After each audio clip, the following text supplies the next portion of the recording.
Chapter 1, Part 4. Ryusenji speaks. Digimon are alive. It'd be a lot of fun if Digimon were really alive. There are still enthusiasts who keep Digimon like digital pets, and there are collectors like you.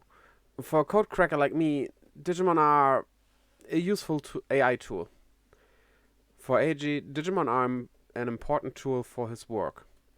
Eiji is currently using Tyrannomon. They are a relatively common captured Digimon in the digital world, and a lot of them are traded on Grimm. When and where can you do it? This Digimon land you speak of. It's forever been shelved. Ryusenji lets out a sigh of disappointment.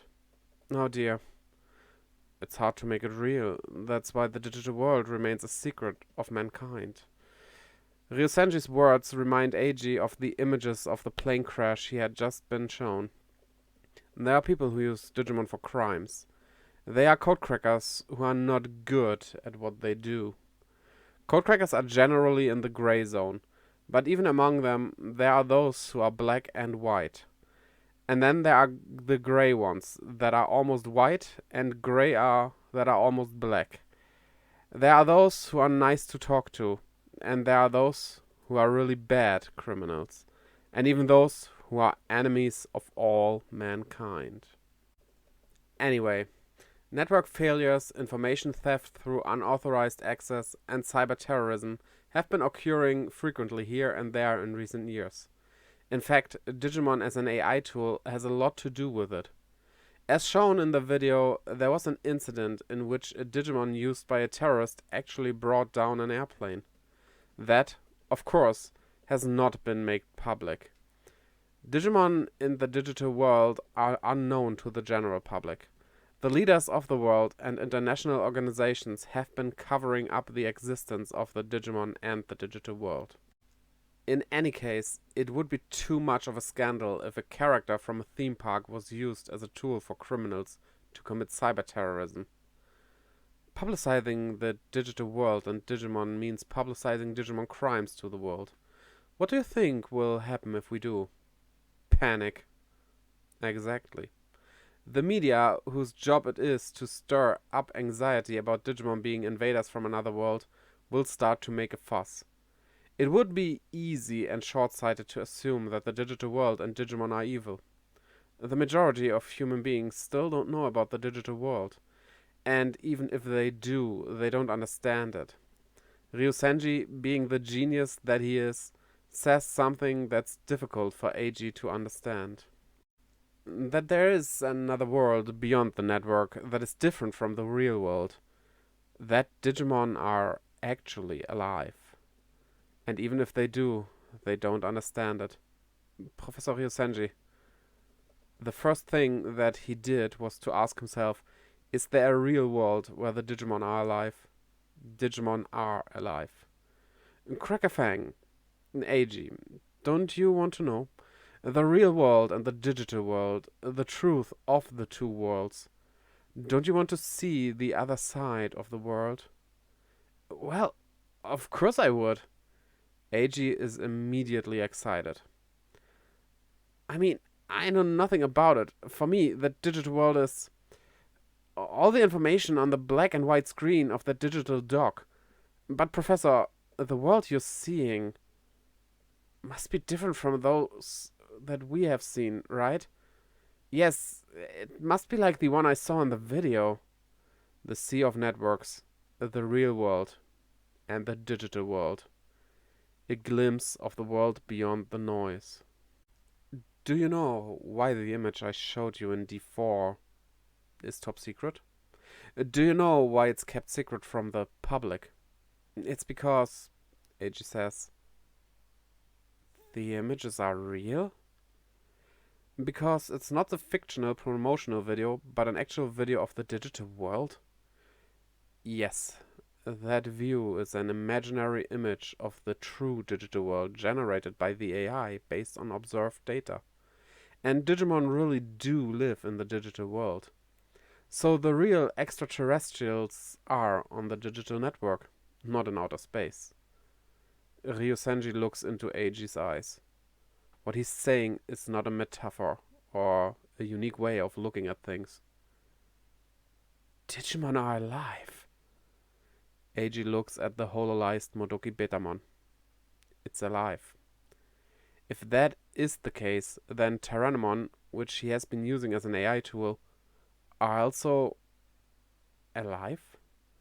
And all the other Digimon? To see firsthand, with our own eyes, the state of the digital world and the state of the Digimon, to see the digital world directly with the 5 human senses, not with virtual monitors and observational data. To break the yoke between the real world and the digital world, as it actually is. That is exactly why I, Tomonori Ryosenji, decided to devote my life to researching. Everything I do is and has been done for the sake of D4. The data transfer of Modoki Betamon is finally complete. Ryosenji removes Eiji's Digimon dock from the device, picks it up with his fingers and looks at it. Ah, thanks. Eiji extends his hand. Snap. Ryosenji tosses the Digimon dock aside. Eiji leaps towards the Digimon dock and intercepts it before it hits the trash. What are you doing? He was so overcome with energy that he face-planted straight into the trash can. Eiji's dog was his own creation made of used parts. Even though it was mostly junk, it still cost him a lot of money. There was an error in the memory. Seriously? Ryosenji is a Digimon collector. And being a Digimon collector, he is very careful about the condition of his data. I'm more careful about the condition of my data than anyone else, especially when it comes to my work. The data of the Modoki Betamon was almost destroyed. Even still, you don't just throw it away. You know, Professor, the financial situation of freelance codecrackers is different from that of large corporations. You can't pay for everything yourself, you can't get receipts, and you can't use all the high-spec equipment you see here as much as you want. Hello? Eiji is puzzled. Ryosenji is speaking in a peculiar way. He is, after all, a genius scientist of the highest caliber in Japan. He can be forgiven for coming across as at least a bit eccentric. Sorry about that. Oh, but it's just about perfect. Let me see your arm. Huh? He doesn't know what could possibly be perfect, but he does as he's told. Ryosenji attaches something to Eiji's left wrist. Eiji takes a deep breath. When was the last time he felt like this? When his parents bought him a new video game console when he was a kid? When he got his first smartphone? No, this is many times greater than either. He has a feeling that his entire world will expand just by wearing it. I'll give you this. It's a wristwatch-like gadget.